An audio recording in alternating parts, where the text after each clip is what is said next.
आप सभी को राम राम। आज श्री रामचरितमानस की इस दिव्य यात्रा में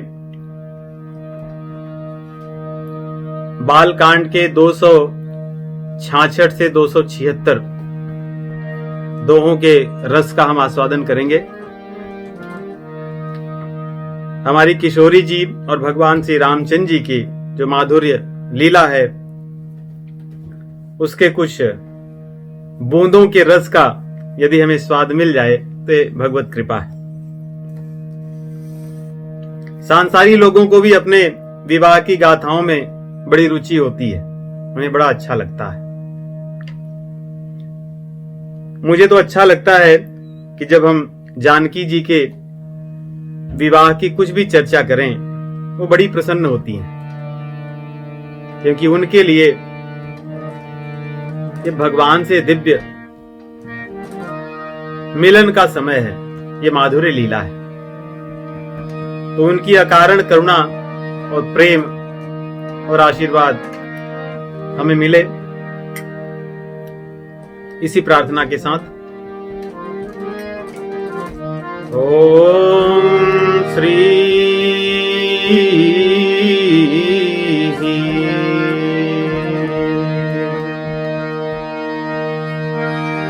श्री सीतानाथ समारंभां श्री रामानंदार्य मध्यमाम् अस्मदाचार्य पर्यन्तां वंदे श्री गुरु परंपराम्।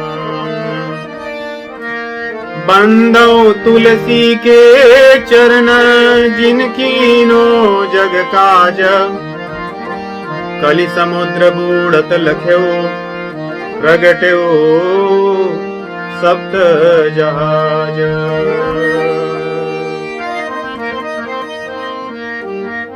राजा दशरथ के राजकुमार,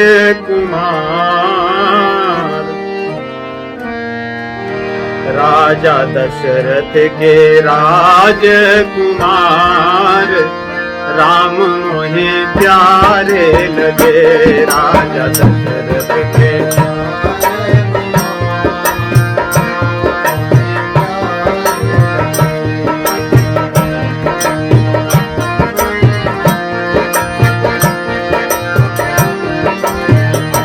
राजा दशरथ के राजकुमार, राजा दशरथ के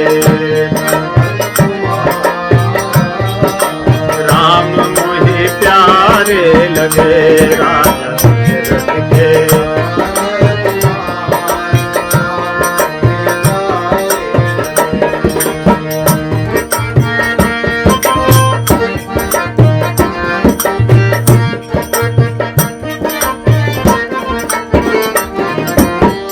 सीताराम जय सीताराम,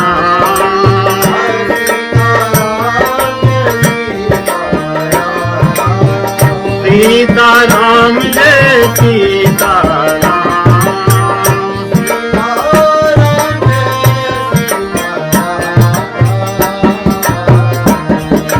सीता के भरतार, सीता के भरतार राम मुझे प्यारे लगे। सीता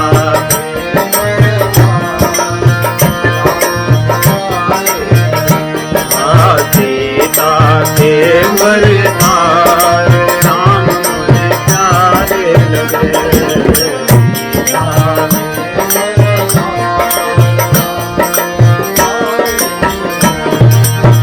श्री राम जय राम जय जय राम,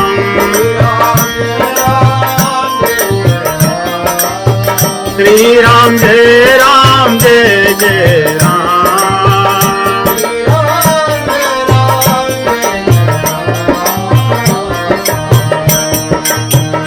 राजा दशरथ के राजकुमार राम मुझे प्यारे लगे।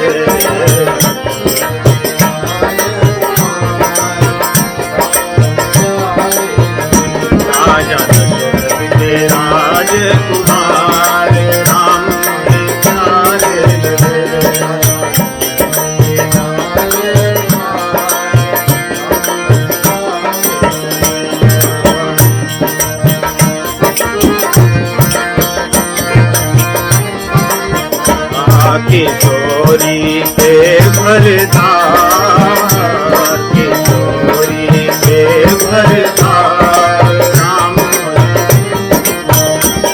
किशोरी के भरतार, किशोरी के भरतार राम मुझे प्यारे लगे।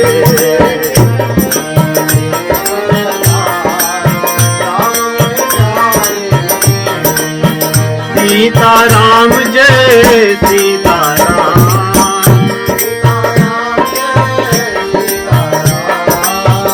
सीताराम जय सीताराम,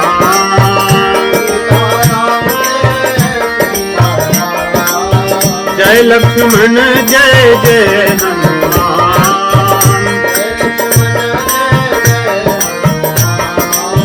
मेरी आँखों के तारे राम,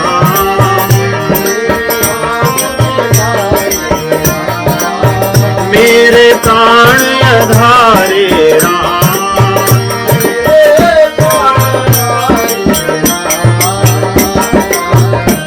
किशोरी के भरतार राम मुझे प्यारे लगे। किशोरी के भरतार, किशोरी के भरतार राम मुझे प्यारे लगे। किशोरी के भरतार, किशोरी के भरतार राम मुझे प्यारे लगे। किशोरी के भरतार, किशोरी के भरतार राम मुझे प्यारे लगे। सियावर रामचंद्र भगवान की जय। भगवान श्री रामचंद्र जी ने धनुष भंग कर दिया। किसी ने देखा नहीं कैसे किए, कब किए। सब जगह हाहाकार मच गया। कुछ लोगों में दुख के कारण और कुछ लोगों में आनंद के कारण शोर मच गया सभा में। और सभी लोग अपने अपने मन में विचार करने लगे कि क्या करें। जो दुष्ट राजा थे वे भी विचार में पड़ गए कि दिखने में तो ये दोनों छोटे से बालक लग रहे थे, ऐसा क्या इन्होंने किया कि धनुष टूट गया। कुछ लोग सोचने लगे कि ऐसा लग रहा है कि महाराज जनक जी ने हमारे साथ छल किया, कुछ ऐसा कुछ धनुष में रखा था जो हमें नहीं पता चला और इन लोगों ने कर दिया। ऐसा लगता है किसी ने पहले ही तोड़ कर रख दिया था, इन्होंने केवल छू दिया। इस प्रकार विचार लोग करने लगे, राजा लोग, दुष्ट लोग। एक दूसरे से कहने लगे कि चलो इन बालकों, जिनको ये रामचंद्र जी को जो जयमाला पहनाने जिनको पहनाई है, हम इसको नहीं मानेंगे और इन दोनों को बंदी बना लेते हैं, पकड़ लेते हैं। और अगर जनक जी सहायता करने के लिए आएंगे तो उनसे भी युद्ध करेंगे, हम उनको भी युद्ध में जीतेंगे और विवाह तो हम ही करेंगे, इनको नहीं करने देंगे। इस प्रकार की वे चर्चा कर रहे हैं एक दूसरे से। उसी में कुछ लोग बैठे हैं, कहते हैं भाई इतने समय तक आपकी वीरता कहां गई थी। बल प्रताप वीरता बढ़ाई, नाक पिनाक ही संग सिधाई। अरे मूर्खों, तुम्हारा जो मान था, नाम था, वो तो पिनाक के साथ ही चले गया। अर्थात पिनाक टूट गया तो तुम्हारा मान सम्मान भी समाप्त हो गया, तुम्हारा बल भी समाप्त हो गया, अब कुछ नहीं बचा है। अब क्या लड़ोगे तुम? जब तक पिनाक था तब तक तुम्हारा बल था, पिनाक के जाते ही तुम बलहीन हो चुके हो। अब क्यों ऐसी बुद्धि तुम्हारी हो गई है? ऐसी बुद्धि को तो कहते हैं कि मुख में कालिख लगाने जैसा है। मुख में कालिख लगाकर शांति से बैठ जाओ और श्री रामचंद्र जी के इस दिव्य स्वरूप को देखो, अपने जीवन को सफल करो। देखूं राम ही नयन भरी, तजीर खा मधुकोह, लखन रोष पावक प्रबल, जानि सलभ जनि हो। रामचंद्र जी के इस दिव्य स्वरूप का दर्शन कर लो। दो ही विकल्प हैं, उनके स्वरूप का दर्शन करके अपने जीवन को सफल कर लो, एक ये विकल्प है। दूसरा, लक्ष्मण भैया के क्रोध रूपी अग्नि में पतंगों की तरह, शलभ की तरह, जुगनू जैसे होते हैं, छोटे छोटे पतंगे होते हैं, उनकी तरह जल करके अग्नि में नष्ट हो जाओ। दो ही विकल्प है, या तो लक्ष्मण जी द्वारा तुम मारे जाओगे अगर जैसी चर्चा कर रहे हो ऐसा कुछ करोगे तो, अन्यथा साक्षात भगवान श्री रामचंद्र जी का दर्शन करो। और दर्शन कब होगा? देखिए, जीव भगवान का दर्शन नहीं कर पाता ईर्ष्या के कारण, मद के कारण या क्रोध के कारण। मद अर्थात समझते हैं जब कोई आदमी शराब पी लेता है उसको भी कहते हैं कि मद में है, नशे में है। कितना भी ज्ञानी व्यक्ति हो, यदि उसको शराब पिला दी जाए या किसी चीज का मद नशा हो जाए, उसका ज्ञान लुप्त हो जाता है, ढक जाता है, भूल जाता है।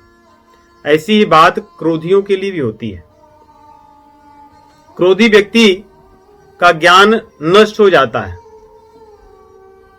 क्रोधात भवति सम्मोहः सम्मोहात स्मृति विभ्रमः। क्रोध से सम्मोह हो जाता है और उससे स्मृति नष्ट हो जाती है, आदमी भूल जाता है, उसको कुछ याद नहीं रहता। और ईर्ष्यालियों का भी ये होता है, जिसके मन में ईर्ष्या आ गई, द्वेष आ गया, वो तो इतना मतवाला हो जाता है कि उसको अच्छे लोग अच्छे नहीं और बुरे लोग बुरे नहीं दिखते। इसलिए यहां कहते हैं कितना सुंदर, देखहु राम ही नयन भरी। राम जी को यदि देखना है तो तज ईर्ष्या मद को, ईर्ष्या को तज दो, मद और क्रोध को छोड़ दो। अन्यथा देखो, अगर ये नहीं छोड़ोगे तो ये आपको जला देगा। यहां पे कह रहे हैं लक्ष्मण जी का जो क्रोध है वैसी अग्नि ही जला देगी, परंतु ये ईर्ष्या मद और क्रोध की अग्नि ही आपको जला देगी, लक्ष्मण जी की कृपा से या उनके क्रोध से। तो ऐसा कहते हैं। यहां पे गोस्वामी जी कुछ उपमा लिखते हैं, बड़ा सुंदर है। कहते हैं कि गरुण अगर किसी चीज को खाने जाए, उसको खाने के लिए कौवा आए, क्या ये संभव है? सीता जी तो भगवान श्री रामचंद्र जी के लिए हैं, इन राक्षसों के लिए, इन ईर्ष्यालु मत वाले और क्रोधियों के लिए ऐसा संभव नहीं है। गरुण के सामने कौवे की क्या गिनती है? और यदि खरगोश चाहे सिंह का भाग लेने के लिए, सिंह जिस पर अधिकार शेर का हो उसको खरगोश ले ले, ऐसा तो कभी हो नहीं सकता। और अकारण क्रोधी व्यक्ति, शब्दों का चयन गोस्वामी जी का कितना सुंदर है। अकारण क्रोधी, क्रोधी तो बहुत से लोग, यहां पे लक्ष्मण भैया तो कितनी बार क्रोधी हो जाते हैं। अभी जनक जी पर क्रोध उतारे हैं, आगे परशुराम पर उतारेंगे। अवसर पर वो अपने क्रोध को नहीं छोड़ते, लेकिन गोस्वामी जी लिखते हैं अकारण क्रोधी व्यक्ति उसका कभी कुशल नहीं हो सकता, और शिव जी से द्रोह करने वाले को कभी संपदा नहीं मिल सकती। यहां पे संपदा हम संसार की मानते हैं, संसार की संपदा तो भगवान शिव जी देते ही हैं, लेकिन राम रत्न को देते हैं, वही वास्तविक संपदा है। उन्हीं की कृपा से राम जी मिलते हैं। इसलिए कई स्थानों पर आया है, जेहि पर कृपा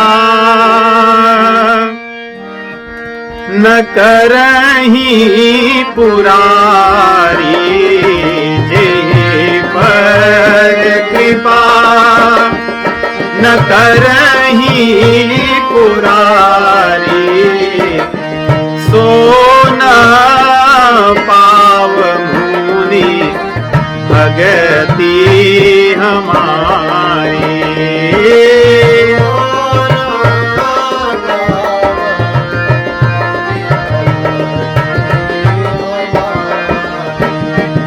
कौन पा सकता है धन को भगवान शिव जी की कृपा के बिना? या तो संसार का धन हो या भगवान का धन हो, भगवान रूपी धन उन्हीं की कृपा से मिलता है, उन्हीं के हाथ में है सब।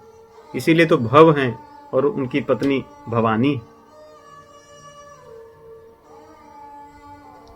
तो यहां पे गोस्वामी जी लिखते हैं, उसी प्रकार लोभी लोलुप व्यक्ति कीर्ति को नहीं पा सकता, क्योंकि कीर्ति को प्राप्त करने के लिए तो त्याग की आवश्यकता है और वैराग्य की आवश्यकता है। क्या लोभी और लोलुप व्यक्ति त्यागी और वैरागी हो सकते हैं? असंभव है। जो संसार को छोड़ देता है उसी की कीर्ति होती है। जो संसार को पाना चाहता है वो कभी कीर्ति नहीं प्राप्त कर सकता। इसीलिए हमारे उपनिषदों में भी कहा है, तेन त्यक्तेन भुंजीता, इस संसार को त्याग कर उसका उपभोग करो। सोचिए, तेन त्यक्तेन भुंजीता, उसका उपभोग करो, लेकिन कह रहे हैं त्याग कर। सुनने में तो विपरीत लगती है, लेकिन इस संसार को वास्तव में त्याग कर ही इसका उपभोग करना चाहिए, इसको अपना न मानकर। अंतहि तो ही तजेंगे पामर, अंतहि तो ही तजेंगे, अंतहि तो ही तजेंगे पामर,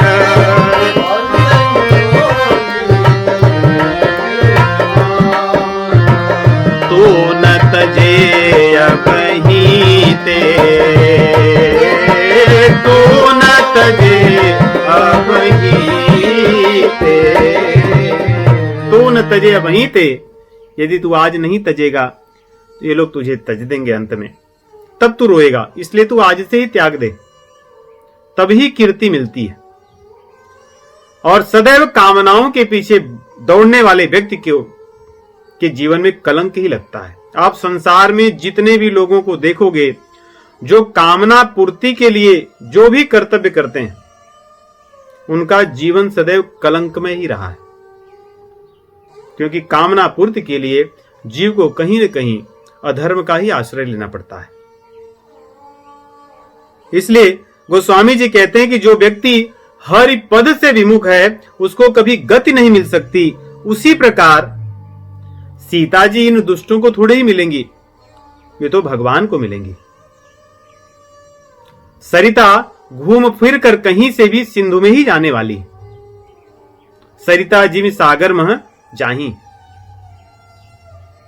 वे भले उसकी यात्रा कहीं से भी हो। इसी प्रकार जानकी जी तो भगवान श्री रामचंद्र जी के साथ ही ब्याही जाएंगी, इन दुष्ट राक्षसों के साथ नहीं। परंतु जो राजा लोग थे वे बड़े उद्दंड पूर्वक विविध प्रकार की बातें करने लगे। पूरी सभा में भय व्याप्त हो गया। सखियां जो थीं जानकी जी को लिवाकर तुरंत वहां से चली गईं। ऐसा न हो कि इसमें से कोई अपहरण कर ले, क्या हो जाए, इसलिए वहां से वो चली गईं। कोलाहल सुनी सखानी, सखी लवाई गई जहरानी। सभी लोगों के मन में चिंता हो गई। भगवान श्री रामचंद्र जी सोचते हुए गुरुवर के पास चले गए। गुरु जी पास में ही थे, उनके पास जाकर खड़े हो गए और सीता जी के स्नेह को अपने मन में सोचने लगे कि इनके मन में मेरे प्रति कितना प्रेम है। यदि मैंने विलंब की होती धनुष के भंग करने में तो शायद सीता जी के प्राण चले जाते। भगवान इन सब बातों का स्मरण कर रहे हैं और गुरु जी के पास खड़े हैं। रानियां सब सोच रही कि अब क्या भाग्य में लिखा है, क्या होने वाला है, कोई चीज ठीक ठाक नहीं हो रही है, क्या बात है। और राजाओं के वचन को सुनकर लक्ष्मण जी को क्रोध आ गया, परंतु मर्यादा में, क्रोध उनका सदैव मर्यादा में रहता है। यही क्रोध हितकर है, जिसको अपनी मर्यादा पता हो। क्रोध जब मर्यादा छोड़ दे तो विनाशकारी हो जाता है। क्रोधी व्यक्ति अपना और जिस पर क्रोध करता है उसका नाश करे न करे, लेकिन अपना तो कर लेता है। लेकिन क्रोध जब मर्यादा में हो और मर्यादा के लिए हो तब वो कल्याणकारी होता है। देखिए लक्ष्मण जी रामचंद्र जी की मर्यादा से भय से कुछ बोल नहीं रहे। भूप बचन सुन निहित उत सकहीं, लखन राम डर बोली न सकहीं।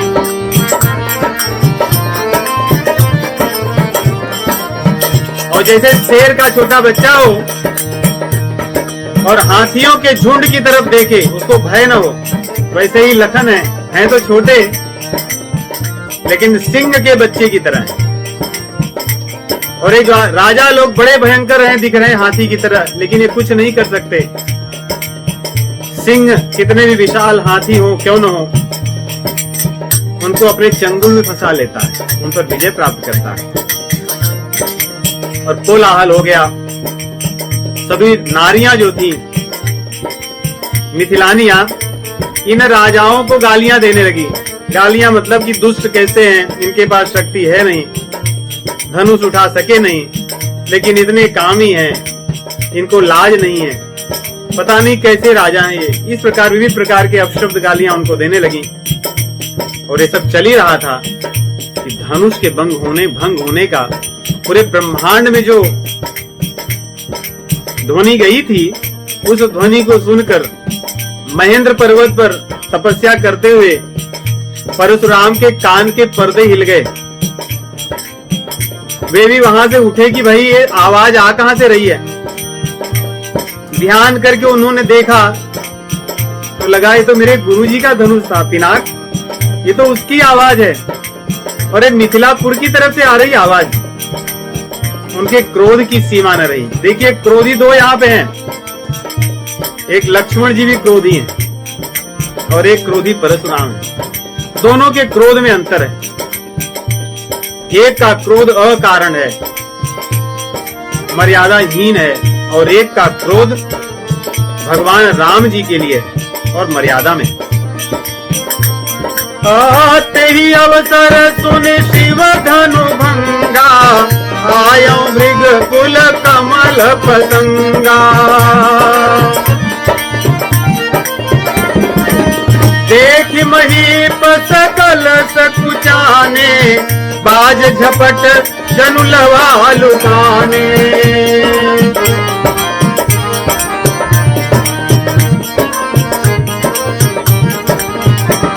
जैसे बाज को देखकर छोटे से लावा पक्षी होते हैं, गौरैया की तरह, छोटी छोटी चिड़ियों की तरह, बटेर, तीतर, लावा, ये बड़े छोटे छोटे पक्षी होते हैं जैसे गौरैया होती है। और यहाँ पे गोस्वामी जी लिखते हैं लावा इसलिए भी कि तीतर, बटेर, लावा, ये जो पक्षी होते हैं ना, हमेशा लड़ते रहते हैं। और इन लड़ने वालों में तीतर बड़े प्रसिद्ध हैं। वे, उनका दो ही काम होता है, सोते रहेंगे और सोकर जब उड़ जाएंगे तो खाते रहेंगे और लड़ते रहेंगे साथ में। इसलिए गोस्वामी जी चुनते भी ऐसे, कहते हैं कि लावा की तरह जो राजा थे वे डर गए, क्योंकि ये बैठे यहां लड़ ही रहे थे। और परशुराम जी बाज की तरह आए हैं। उनको देखते ही तो सबकी बोलती बंद हो गई एकदम। जो अभी तक कह रहे, सब शांत हो गया सभा, जिसको पिन ड्रॉप साइलेंस कहते हैं। किसी को समझ में आया कि ये आए कहां से, इनको बुलाया कौन यहाँ पे और किस लिए आए हैं। क्योंकि जिस नगर में गए ये पूरे क्षत्रियों के कुल को नष्ट कर दिए, तो यहाँ किस प्रयोजन से आए। उसमें से कुछ राजा प्रसन्न भी हुए मन में कि चलो अच्छा है, अब देखते हैं कि क्या होता है, अब कैसे विवाह होगा। जब ये आए और क्रोध में हैं, क्योंकि परशुराम जी अपने क्रोध के लिए प्रसिद्ध हैं। परशुराम जी, दुर्वासा हैं तो ऋषि, परंतु ये क्रोध में ही रहते हैं। उनको चौड़ी छाती और वृषभ की तरह उनका शरीर, धनुष बाण हाथ में लिए, फरसा भी साथ में है कुठार, भौहें तनी हुई, क्रोध में आंखें लाल, आकर के सम्मुख खड़े हुए। पोशाक तो कितनी अच्छी है, नहीं, जनेऊ पहने हैं, मुनियों की तरह वेशभूषा है, लेकिन करनी कैसी है। तो कोई आदमी पोशाक से ही श्रेष्ठ हो जाए ऐसा नहीं है। हम देखते हैं संसार में लोग कितने सुंदर सुंदर कपड़े पहने चलते रहते हैं, लेकिन उनको पता नहीं कब किस बात पर क्रोध आ जाए। परशुराम जी का हाल यही है, देखने में कितने सुशील हैं, ब्राह्मण का वेश है, लेकिन करनी कैसी है कि क्रोध भी लज्जित हो जाए इनके सामने, ऐसी इनकी करनी है। गोस्वामी जी लिखते हैं, शांत वेश करनी कठिन, परन न जाई स्वरूप,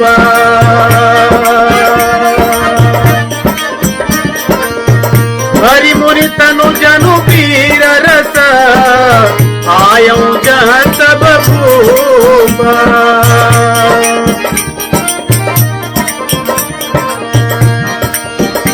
वीर रस शरीर धारण कर वहां प्रकट हुआ, लेकिन ब्राह्मण का रूप धारण करके आया, जो कि मेल नहीं हो रहा है। सोचिए, शमो दमः तपः शौचम क्षांतिरार्जो मेव च, ज्ञान विज्ञान आस्तिकम, आस्तिकम ब्रह्म स्वभावजम। ये ब्राह्मण का स्वरूप है, लेकिन यहाँ पे वेश कैसा है और दिख कैसे रहे, वीर रस, कि सबको क्षण भर में नष्ट कर दें। अब सब लोग डर गए, सब राजा लोग आकर दंडवत प्रणाम करने लगे अपने पिताजी का नाम लेकर, इसलिए कि हो सकता है परशुराम जी को मेरे पिताजी का नाम याद हो कि अच्छा इनके पिताजी को मैंने मारा था या इनको दया करके छोड़ दिया था, चलो कोई बात नहीं, तुम लोग अच्छे लोग हो, तुम्हारे पिताजी अच्छे थे। इसलिए देखिए गोस्वामी जी लिखते हैं, पितु समेत कही कही निज नामा, लगे करन सब दंड प्रणामा, लगे करन सब दंड।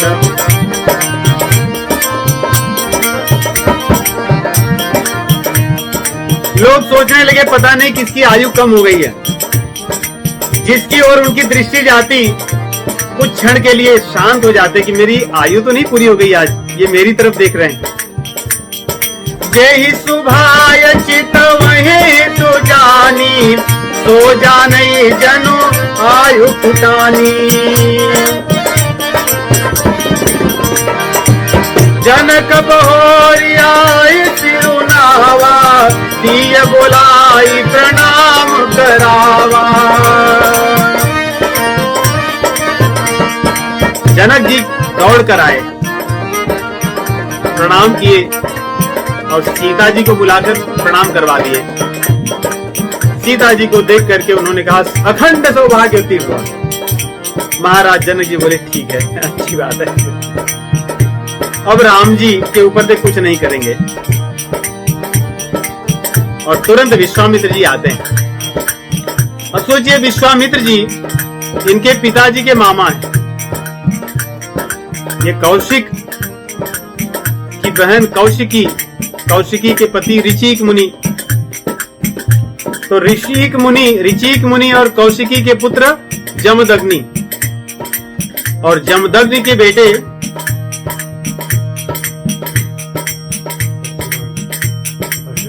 परशुराम जी, जमदग्नि के बेटे परशुराम जी। तो परशुराम जी के पिताजी जमदग्नि और जमदग्नि के मामा हैं विश्वामित्र जी। मामा जी आए लेकिन ये प्रणाम नहीं कर रहे हैं। क्रोध क्या न करा दे व्यक्ति को, अहंकार क्या न कराए कि पिताजी के मामा के सामने भी खूंट की तरह आदमी खड़ा है सब,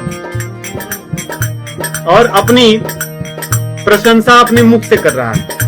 यहां देखिए, और आकर के उन्होंने विश्वामित्र जी ने राम लक्ष्मण जी को परिचय कराया और वो लोग प्रणाम करते हैं।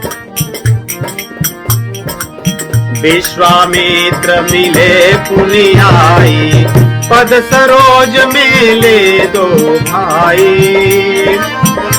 परिचय कराए, राम लखन दशरथ के ढोटा, दीन असीस देखी भल जोटा। भगवान का स्वरूप ही ऐसा है, कोई क्रोधी क्यों न हो, मंत्र मुग्ध हो जाता है। उनको देख करके आशीर्वाद दिए। विश्वामित्र जी ने कहा, ये दशरथ जी के दोनों ढोटा हैं, दोनों पुत्र हैं, राम ही चितई रहे थकी लोचन, रूप अपार मार मद मोचन। क्रोध में थे लेकिन एकटक होकर देखने लगे कि वाह क्या सौंदर्य है, कौन है ये दो। बहुरी बिलो की देह सन, कहु काहयति भीर, पूछत जानिय जान जी, व्यापे कोप शरीर। महाराज जनक जी की तरफ देखते हैं, कहते हैं हे जनक सब तो ठीक है, ये भीड़ किस लिए?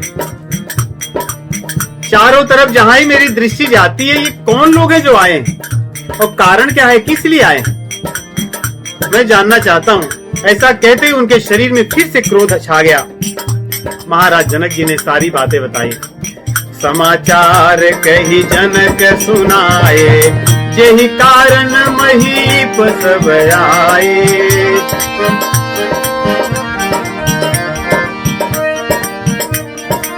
बोले चलो ठीक है। ऐसा कहते ही उन्होंने दृश्य यहाँ वहां दौड़ा ही रहे थे कि रंग मंच पर देखा कि धनुष बगल में टूटा पड़ा हुआ है। ये तो मेरे गुरुजी का धनुष है पिनाक। बोले ठीक है, अच्छी बात है, स्वयंवर के लिए बुलाए थे, लेकिन ये धनुष कौन तोड़ा? इसको तोड़ने की क्या आवश्यकता थी? उठा लेते, उठाकर रख देते। एक तो तुमने प्रतिज्ञा ऐसी की कि धनुष जो तोड़ेगा उसके साथ विवाह, ये क्या है? बिटिया ने यदि धनुष उठाकर एक स्थान से दूसरे स्थान पर रख दिया था, तुम भी वही कहते कि भाई जो धनुष उठा लेगा। धनुष तोड़ने की प्रतिज्ञा, और तुम्हारी प्रतिज्ञा का मान कौन रखा, वो कौन है? बड़े क्रोध में थे। अति बोले वचन कठोरा, कहु जनक जड़ धनुष कई तोरा। कहु जड़ जनक धनुष कई तोरा। हे मूर्ख जनक, कौन धनुष तोड़ा? महाराज जनक जी शांत थे, कुछ बोल नहीं रहे थे भय से। उनका क्रोध और बढ़ गया। बोले कि यदि तुम नहीं बोलोगे तो तुम्हारे राज्य की भूमि को मैं पलट दूंगा, भूकंप आपके राज्य में ले आऊंगा, सब तहस नहस कर दूंगा। कि दिखाऊं मूढ़ न तयाजो, उलटाऊं मही जहां लगी तव राजो। जहां तक तुम्हारा राज है मैं इस भूमि को पलट दूंगा, यहां पर कुछ शेष नहीं बचेगा। देखिए कैसा क्रोध। सब लोग शांत हो गए, कोई नहीं कह रहा है। सब लोग मन मन पश्चाताप कर रहे हैं कि महाराज जनक जी को क्या पड़ी थी कि ऐसी प्रतिज्ञा लेते। इनकी प्रतिज्ञा में आरंभ से ही कष्ट है, और धनुष टूट गया, काम बन गया, फिर भी कष्ट है। इनको क्या था? ये सब चल ही रहा था कि माता सीता जी के मन में बड़ा संताप होने लगा, भय होने लगा, शोक होने लगा। भृगुपति कर सुभाव सुनि सीता, भृगुपति कर सुभाव सुनि सीता, अरधनि नेख कलप समबीता।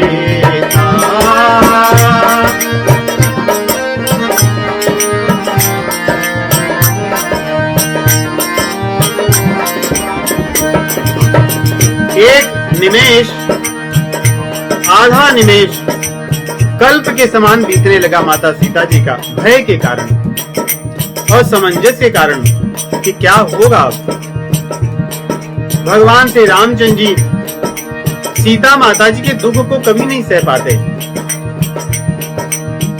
धनुष भंग भी करते समय जब सीता जी के प्राण ऐसे लगे कि अब छूट जाएंगे, तो उन्होंने क्षण भर में धनुष को ऐसे पकड़ा, उठाया, तोड़ा और भूमि पर पटक दिया कि कोई देख ही नहीं पाए। यहां पर भी अब तक सब शांत थे, कोई कुछ नहीं कह रहा था, लेकिन जैसे ही भगवान माता सीता जी के हृदय के भाव को देखते हैं, इनकी व्याकुलता अब असहनीय है, तो तुरंत देखिए क्या करते हैं। सभय मिलो के लोग सब जानी जान की भीरू, हृदय हर्ष विषाद कछु बोले श्री रघुवीर। भगवान राम जी आगे बढ़ते हैं और बोलते हैं कि अगर अब मैं नहीं बोलूंगा तो जानकी जी अब असहनीय इस दुख को नहीं सह पाएंगी। भगवान राम जी कितनी मधुर वाणी में बोलते हैं, यही तो उनकी विशेषता है। कहते हैं ना, कोई शत्रु भी क्यों न हो, राम जी के वचन को सुनकर उनसे मोहित हो जाता है। बैरी हूं राम बड़ाई करही, बैरी भी राम जी की बड़ाई करता है। भगवान राम जी देखिए क्या कहते हैं, नाथ, पहला शब्द क्या कह रहे हैं, नाथ। क्रोधियों को यही तो चाहिए, क्रोधियों की प्रशंसा कीजिए। नाथ शंभुधन भंजनी हारा, शंभुधन भंजनी हारा, होई केऊ एक दास तुम्हारा।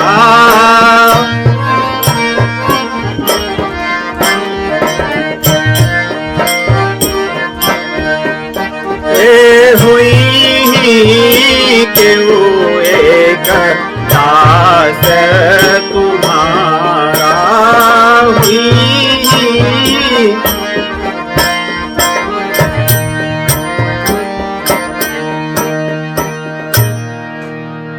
यही भगवान श्री रामचंद्र जी की विशेषता है, यही वो हमें सिखाते हैं।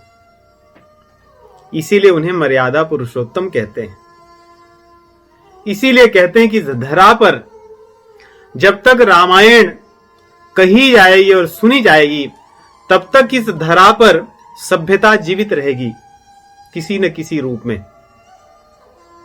भगवान श्री रामचंद्र जी के एक एक शब्द माप तौल कर निकलते हैं, जीव के कल्याण के लिए निकलते हैं।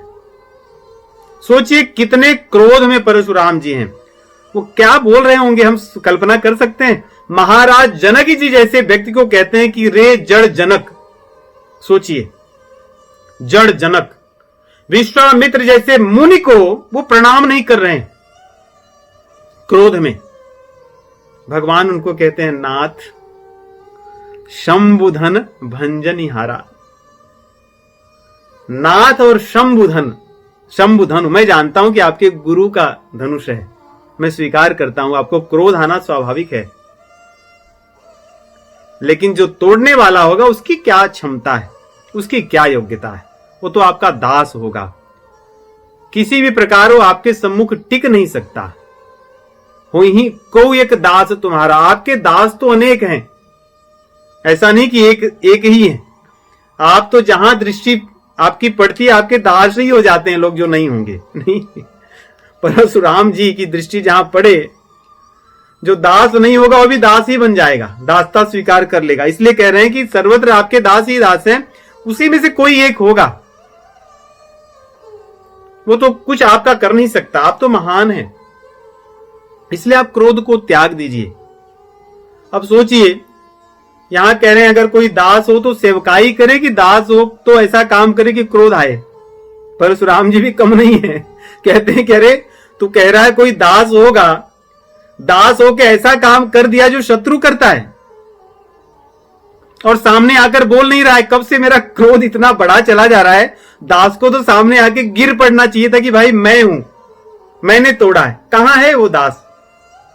और तुम इतने बड़े ज्ञानी हो गए कि तुम्हें पता है, तो तुम क्यों नहीं बोल रहे हो कि कौन है? नाम तो बताओ। कह रहे हैं यहां कि सेवक सो जो करे सेवकाई, अरि करनी कर करी लड़ाई। शत्रु की तरह काम कर रहा है वो मेरा सेवक। कौन है वो? कह रहे हैं कोई भी हो, जिसने भी तोड़ा है सहस्त्रबाहु के समान वो मेरा शत्रु है। सहस्त्रबाहु वही है जो क्षत्रिय था, कार्तिकेय अर्जुन, जिसके पास हजारों हाथ थे, वरदान से उसने पाया था, परंतु उसका दुरुपयोग करने लगा और फिर परशुराम जी ही उसको मारते हैं। उसके हजारों जो हाथ थे उसको काटते हैं, क्योंकि उनके पिताजी की जो कामधेनु थी उसको वो जबरदस्ती बलपूर्वक उठा ले गया था और वध भी कर दिया था कामधेनु के लिए। तो कह रहे हैं जैसे मैंने सहस्त्रबाहु को मारा, और सहस्त्रबाहु को ही नहीं मारा, उसके मारने के बाद मैंने स्वयं 21 पीढ़ियां क्षत्रियों की नष्ट कर दी। तो हो सकता है आज से मेरा वो क्रम फिर शुरू हो कि आज मैं मारूंगा तो सही और फिर वो क्रम चलता रहे मेरा। सोचिए, इन्होंने वो सब करके इस पृथ्वी को जीतने के बाद इस पृथ्वी को दान कर दिया था कश्यप मुनि को कि मैं आपको दान करता हूं, आप इसका संचालन कीजिए, अब मैं यहां नहीं आऊंगा, क्योंकि दान दे देने पर वस्तु हमारी नहीं रह जाती, तो इसलिए वो यहां आने के भी अधिकारी नहीं है, परंतु यहां आके फिर से लड़ रहे हैं और कह रहे हैं मैं सहस्त्रबाहु की तरफ फिर से आरंभ करूंगा, मारूंगा और फिर पता नहीं क्या क्या होगा। इस प्रकार कह रहे हैं। कहते हैं कि नहीं तो एक काम करो, इतने सारे राजाओं में से जो भी वो व्यक्ति है उसको बिलगा दो, इसको अलग कर दो, अलग करके मेरे सामने खड़ा कर दो, अन्यथा सारे लोग मारे जाएंगे। जिनका अपराध होगा वो भी, और नहीं अपराध होगा तो भी मैं मारूंगा। क्रोधियों का यही काम है। जब व्यक्ति क्रोध में कोई निर्णय लेता है तो न्याय अन्याय उसको नहीं पता चलता, किसको दंड देना है और किसको पारितोषिक देना है वो भेद नहीं कर पाता, क्योंकि वो अंधा हो जाता है, उसकी दृष्टि बंद हो जाती है।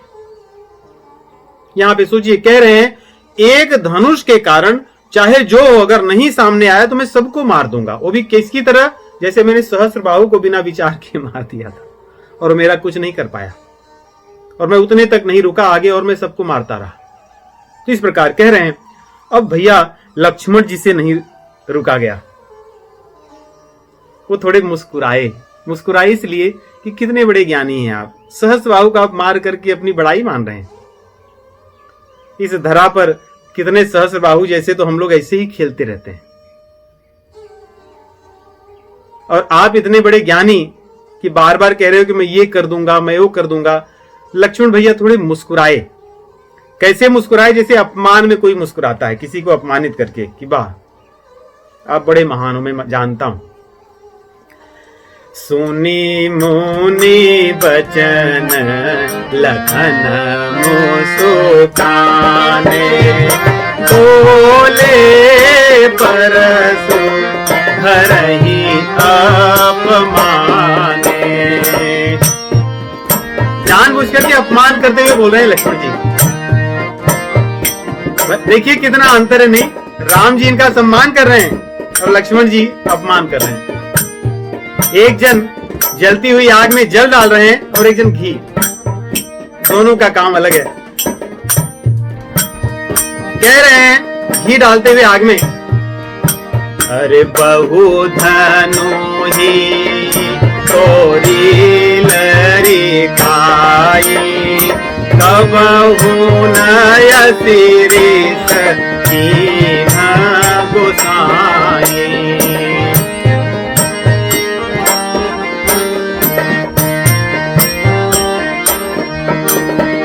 यही धानो पर ममता के ही हेतु, सुनी रिसाई कह दिग कुल के तू।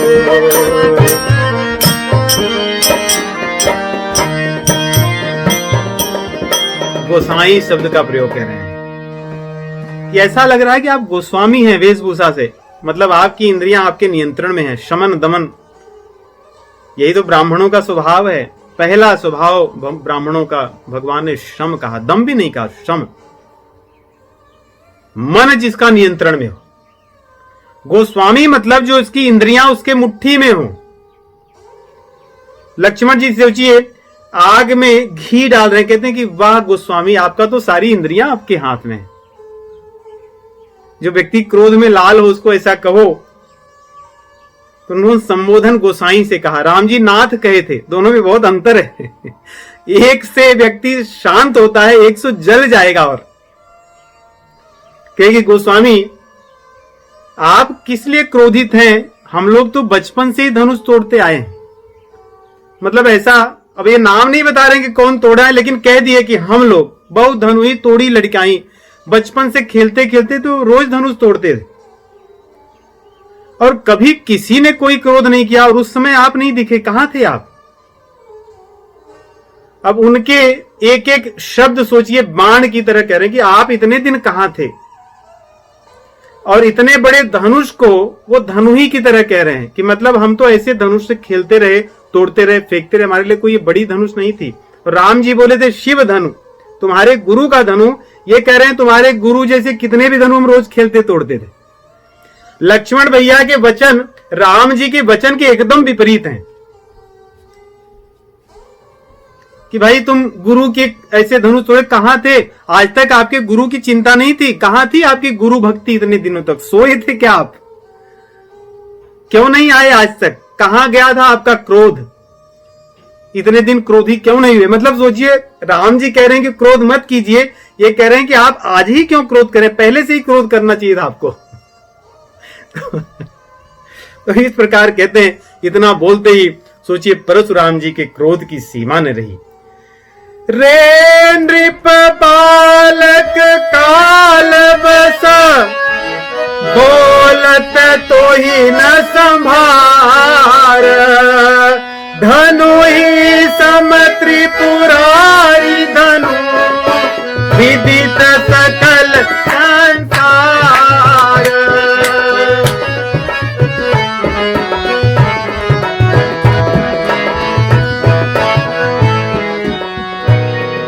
तुझे भगवान शिव जी का धनुष धनु ही लग रहा है? तेरी बुद्धि नष्ट हो चुकी है क्या? तू अपना सर्वनाश चाहता है? कैसी बातें कर रहा है? धनु ही और शिव धनु में अंतर तुझे पता है कि नहीं? इसलिए बालक कह रहे हैं। बालक अर्थात जिसको ज्ञान न हो, बालक कह रहे तू अज्ञानी है, तुझे शिव धनु और धनु ही में अंतर नहीं लग रहा? कैसी बातें कर रहा है? तो भगवान देखिए, लक्ष्मण जी रुके नहीं, आगे लक्ष्मण जी कितना प्रेम से कह रहे हैं, फिर हंस रहे हैं। लखन कहा हंसी हमरे जाना, सुनहु देव सब धनुष समाना। हमारे लिए तो सभी धनुष समान है, धनु ही हो, शिव धनु हो, सारंग हो, जो हो सो हो, हमारे लिए सब समान है। हम लोग तो इन्हीं से रोज खेलते हैं। लखन कहा हंसी हमरे जाना, सुनहु देव सब धनुष समाना।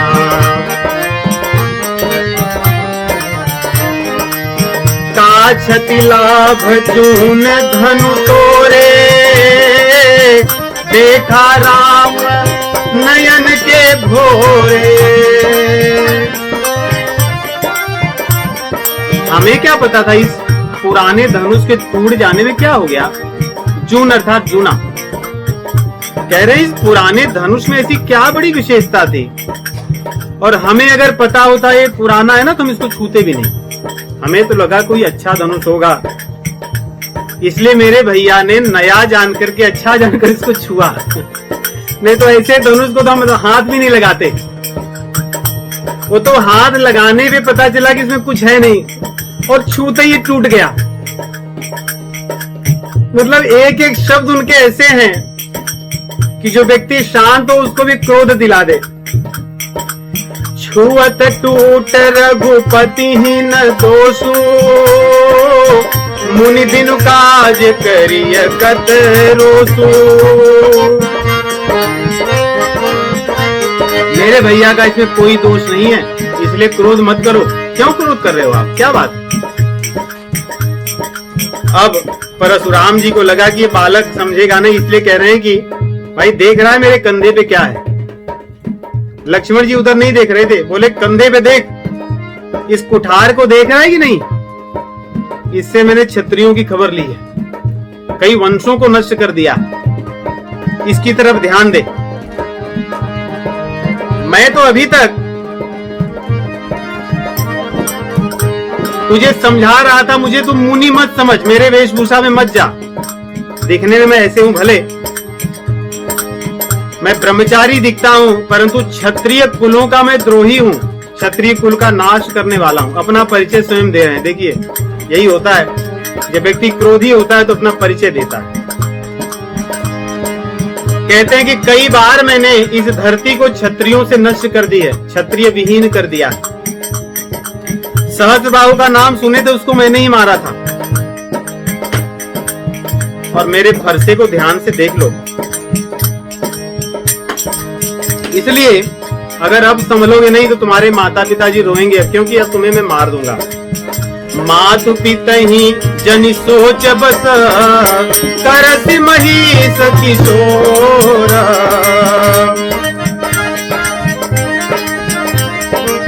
गर्भन के अर्भक दलना, परसु मोर यति घोर।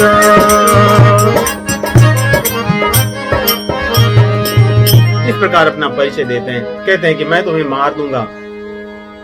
और ये मेरा फरसा ऐसा है कि गर्भ के बालकों को भी ये मार सकता है। गर्भ के जो बालक हैं उनको भी ये मार सकता है। मतलब मैं इतना निष्ठुर हूं, मैं इतना कठोर हूं कि तुम तो 12 वर्ष के हो, तुम्हें मारने में मुझे कोई लज्जा नहीं आएगी। सोचिए, बालकों को कोई मारता है, बूढ़ों को कोई मारता है, स्त्रियों को कोई मारता है, जिसके हाथ में शस्त्र न हो कोई मारता है, परंतु ये मुनि है, श्रेष्ठ मुनि है परशुराम। आज ये यहां तक कह रहे हैं कि मैं गर्भ के बालकों को भी मार सकता हूं, ये मेरी विशेषता है। तो इस प्रकार जब कहते हैं तो भैया लक्ष्मण जी फिर से हंसते हैं, फिर से उनके क्रोध को थोड़ा और आगे ले जाते हैं। बिहसी लखन बोले मृदु बानी, अहो मुनीश महाभट मानी। जय हो मुनीश आपकी, आप तो श्रेष्ठ मुनि हैं। मुझे नहीं पता था कि आप इतने बड़े योद्धा भी हैं। अच्छा हुआ आपके मुख से आपके बारे में जान गया, मैं अज्ञान था अब तक। पुनि पुनि मोहि देखावत उठारो, चहत उड़ावन के पहाड़ो। जय हो आपकी। आप इस फरसे से कुछ कर लेंगे क्या इन रघुवंशियों का? क्या फूंक कर कोई पहाड़ उड़ा सकता है क्या? फूंक कर पहाड़ नहीं उड़ाए जाते। हम लोग पहाड़ हैं और आपकी ये जो बकबक है ये फूंक के समान है। ऐसे फरसे कुछ नहीं कर सकते हमारा। अब सोचिए किस हद तक जाएंगे लखन जी। आगे कह रहे हैं,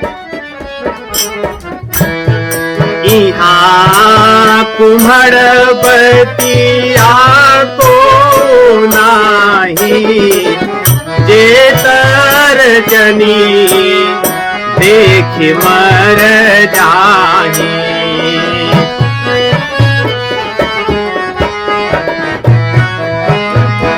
यहाँ पे कोई कुम्हड़पतिया नहीं है। जो कुम्हड़ा होता है ना, कुम्हड़ा, जिसको जैसे तुमड़ी होती है वैसे कुम्हड़ा होता है बड़ा, जिसको पंपकिन कहते हैं अंग्रेजी में। कहते हैं कि पंपकिन के जब छोटे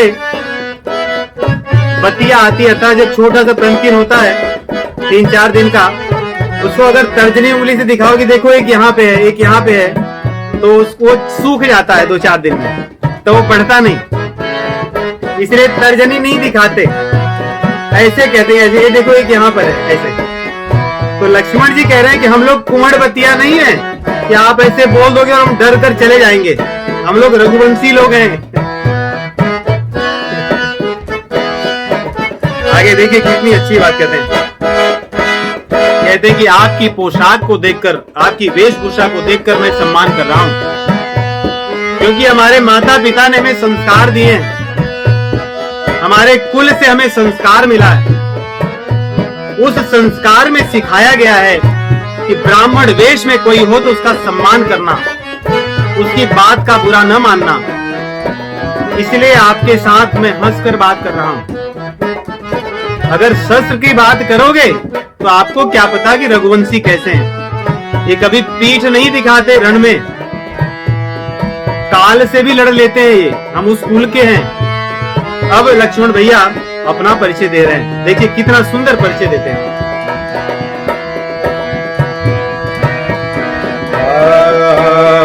भिग सूत समूझी जनेऊ बिलो की, जो कछु कहूं सहूं रे सरो की।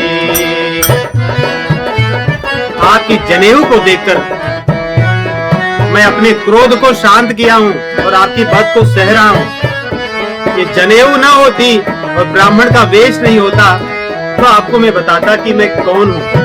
लक्ष्मण जी कह रहे हैं हमारे कुल की परंपरा क्या है। देखिए कह रहे हैं ब्राह्मणों पर, गायों पर, देवताओं पर और भगवान के भक्तों पर हम कभी कुछ नहीं करते। हम उनके मार को सह लेते हैं, लेकिन उनकी बात का हम जवाब नहीं देते, उनको कष्ट नहीं देते। ये मेरी मर्यादा है।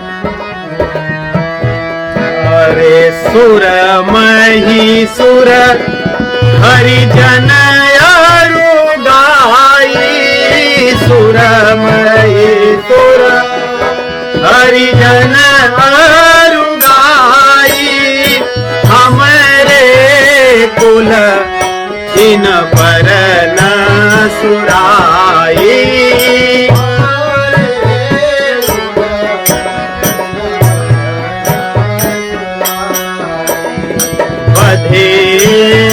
पाप अपकीरतिहारे, बधे पाप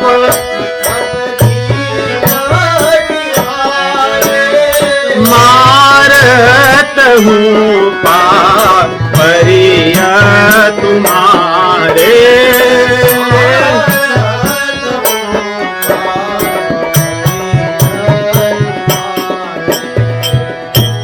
बहुत श्रेष्ठ बात भैया लक्ष्मण जी कहते हैं, यही गुरु का लक्षण है। देखिए गुरु होता है डांटकर शिक्षा देता है, अपमानित कर शिक्षा देता है, परंतु शिक्षा देता है और कैसे देता है, अपने उदाहरण से देता है। इसलिए भैया लक्ष्मण जी कह रहे हैं कि हमरे कुल मतलब मैं जिस कुल का हूं वे गुरु तत्व हैं।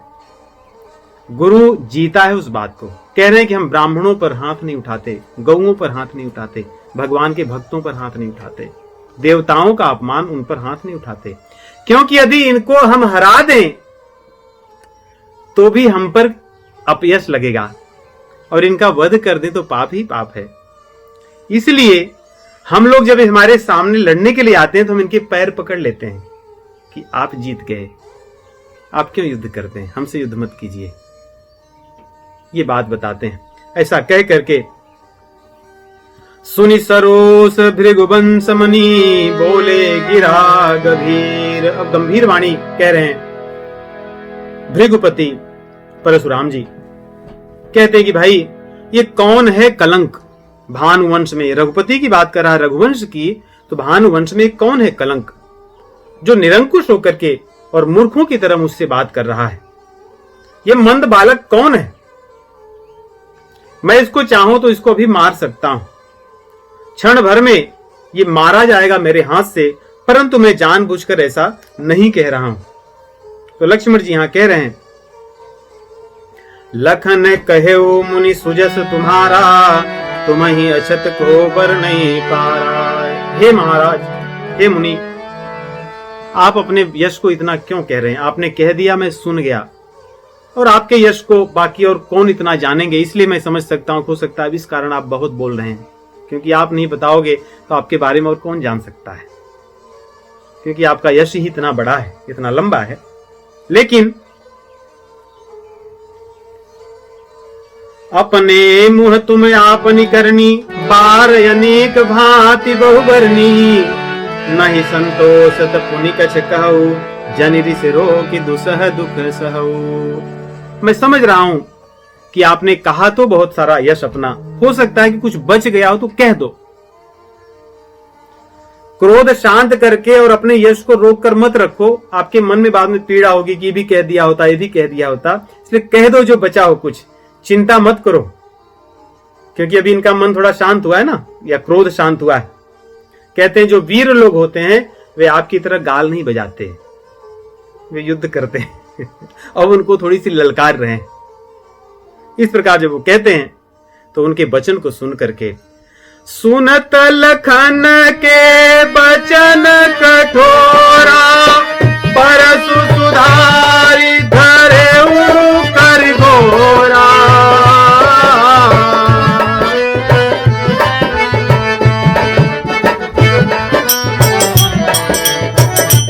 अब अपने कुठार को उठा लिए और कह रहे हैं कि इस सभा में बाद में अब मुझे कोई दोष नहीं देगा कि परशुराम जी आप क्या कर दिए, क्योंकि मैंने सभी को बहुत अवसर दिया, सुधरने के लिए कोई सुधर नहीं पाए। अब जनि दे दोष मोहि लोगो,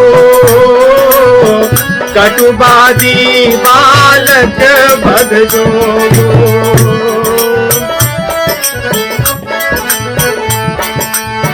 बाल बिलो की बहुत मैं बाचा, अब यह मरा निहार भाषा। मैंने बहुत बचाया बालक समझकर, परंतु ये जानबूझकर मरना चाहता तो मैं क्या करूं। इस प्रकार कह रहे हैं। जब किसी ने कोई कुछ नहीं कहा तो विश्वामित्र जी ने कहा आगे बढ़ करके कि आप क्षमा कर दीजिए, इस बालक का दोष आप मत गिनिए, क्योंकि आप साधु और बालक हैं। क्षमा बड़न को चाहिए, छोटन को उत्पात। आप तो बड़े हैं, विश्वामित्र जी कह रहे हैं। सोचिए, पिताजी के मामा कह रहे हैं कि आप बड़े हैं, फिर भी उनका क्रोध शांत नहीं हो रहा। कह रहे हैं बालक इसको क्षमा कर दीजिए।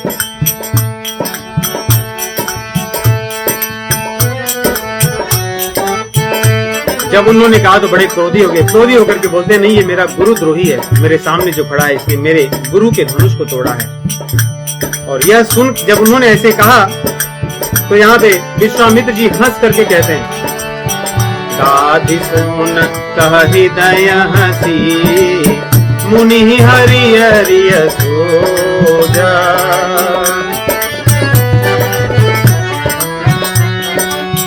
अजमय खान न ऊखमय, अजहु न बोझ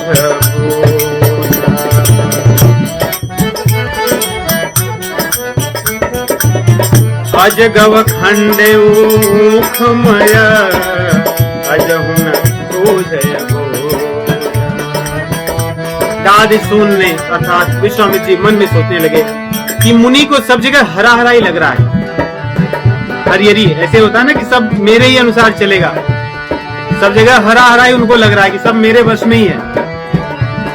यहाँ पे इस दोहे का दूसरी पंक्ति में अजमय खान न ऊखमय, अजहु न बोझ अबोझ, इसके दो प्रकार के दोहे के अर्थ हैं। अजमय खान न ऊखमय, बोझ अबोझ न, अजहु न बोझ अबोझ। अर्थात ऊख होती है जिससे खाण निकलती, खाण अर्थात जिसे चीनी बनती है उसके पहले का भाग, या गुड़ के पहले जो खाण होती है जो थोड़ी गीली होती है, जिसको राब भी कहते हैं कहीं कहीं। कहते हैं कि इनको लग रहा है कि ये खाण वाली ऊख है, जबकि ये ऊख खाण वाली नहीं है, ये लोहे की ऊख है।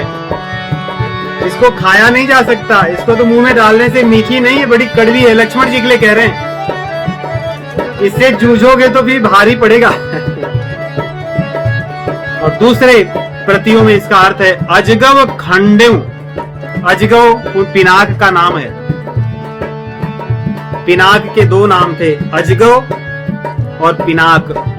खंडे ऊखमय,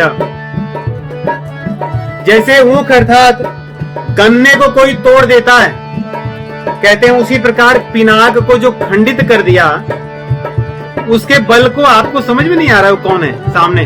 आप इतने मूर्ख हो गए हो, मन में कह रहे हैं, जोर से नहीं कह रहे हैं।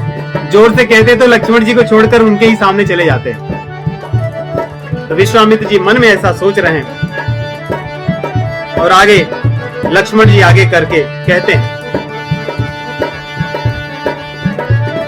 लक्ष्मण जी कह रहे हैं कि हे मुनि, आपके शील को तो पूरा संसार जानता है, हम सब जानते हैं।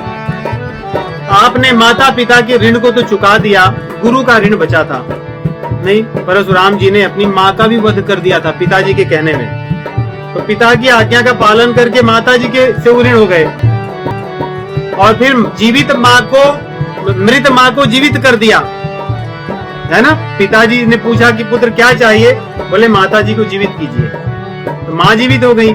सोचिए, जो मरी हुई माँ को जीवित कर दे तो माता जी के ऋण से भी मुक्त हो गया। तो लक्ष्मण जी कह रहे हैं कि मैं जानता हूं कि आप माता पिता से ऋण हो गए हो, केवल एक गुरु जी बचे हैं तुम्हारे, उनसे ऋण होना बाकी था, आज अवसर मिला है, कर लो। और उनसे ऋण होना मतलब मेरा वध कर दो। और एक बात है मुनि, बोले क्या, बोले गुरु जी के ऋण से ऋण होने में आपको बहुत समय बीत गया, आपने गलती कर दी, पहले ही ऋण होना था, इसलिए उस ऋण का ब्याज भी बहुत बढ़ गया होगा। इसलिए आज ब्याज सहित आप ऋण चुका दो गुरु जी का अपने। व्यवहारिया कहते हैं, बोलचाल व्यापारियों की भाषा में व्यवहारिया, व्यवहारिया मतलब जो आढ़तिया होते हैं, जो ब्याज वगैरह का काम करते हैं, लेखा जोखा करते हैं, कहते हैं आज आप व्यवहारिया को बुला लाइए, उससे पूछिए कि गुरु जी के ऋण का कितना सब ब्याज वगैरह हुआ है, और मैं थैली अपना खोलता हूं, उसमें से आपके ऋण को चुकाता हूं। अर्थात आज हमारा आपका फिर युद्ध हो, अपनी शक्ति का प्रदर्शन कीजिए, और हम भी रघुवंशी हैं, हम देखते हैं क्या है। लक्ष्मण जी की बात एकदम अलग है।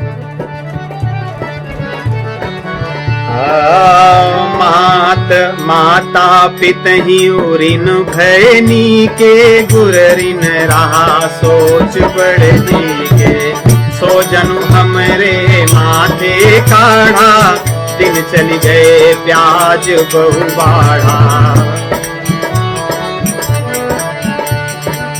अब आनिय व्यवहरिया बोली,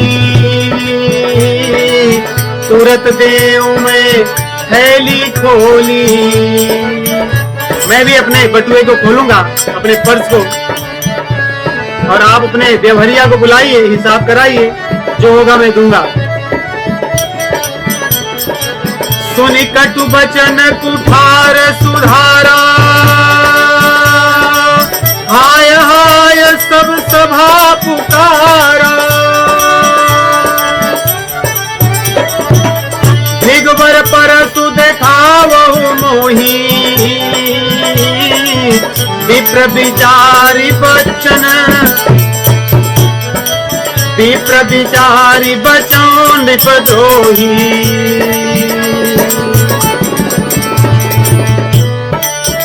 इस प्रकार लक्ष्मण जी ने उनको कहा।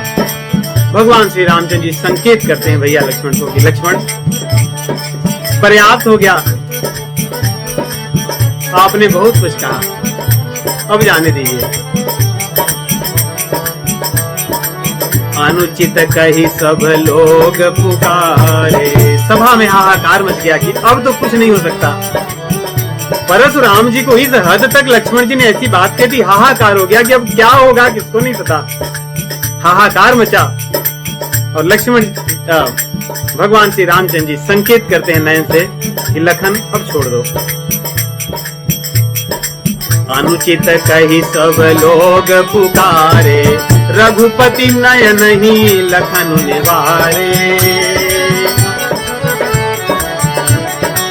लखन उतर आहुति सरिसा, भृगुवर कोप कृष्णानु, बढ़त देखी जल सम बचन, बोले रघुकुल भानु। रघुकुल के भानु, रघुकुल के सूर्य भगवान श्री रामचंद्र जी ने जब देखा कि परशुराम जी के क्रोध रूपी अग्नि में बहुत तेज तेज लपटें निकल रही हैं, क्योंकि लक्ष्मण जी का जो वचन वो क्रोध घी रूपी उसमें पड़ रहा है, तो भगवान श्री रामचंद्र जी ने अपने जल रूपी वचन को उसमें डालना शुरू किया, जिससे अग्नि शांत हो। तो अगली बार हम देखेंगे कि किस प्रकार भगवान श्री रामचंद्र जी समझाते हैं और परशुराम जी की आंखें खोलते हैं। लक्ष्मण जी भगवान श्री रामचंद्र जी के पताका में दंड हैं। गोस्वामी जी लिखते हैं, रघुपति कीरति विमल पताका, रघुपति कीरति विमल दंड समान भयउ जस जाका, दंड समान, दंड समान भयउ जस जाका। रघुपति कीरति विमल पताका, जहां भगवान की कीर्ति होती है उस कीर्ति को बढ़ाने वाले भैया लक्ष्मण हैं। ये गुरु तत्व हैं, गुरु ही भगवान के कीर्ति को फैलाता है। उनकी कीर्ति को जहां कोई अपमानित करते हैं, गुरु ही क्रोधित होता है और उनकी कीर्ति को स्थापित करता है। यहां पे देखिए, भगवान श्री रामचंद्र जी की जब अपकीर्ति की बात जनक महाराज किए थे इसी सभा में, तब लखन जी क्रोधित हो गए थे। और आज यहां पे परशुराम जब आए और इस प्रकार की बात भगवान श्री रामचंद्र जी के सामने कहने लगे, तो किस प्रकार की बातें कह रहे हैं? ऐसा लगता है उद्दंडता की बात है, परंतु नहीं। भगवान की कीर्ति में कोई कलंक अगर स्थापित करेगा तो इस प्रकार लक्ष्मण जी अवश्य करेंगे। इसलिए गोस्वामी जी आरंभ में कहते हैं कि उनकी भगवान की कीर्ति को स्थापित करने वाले लखन है। तो अगली बार हम आगे की कथा का आनंद लेंगे। आप सभी को राम राम।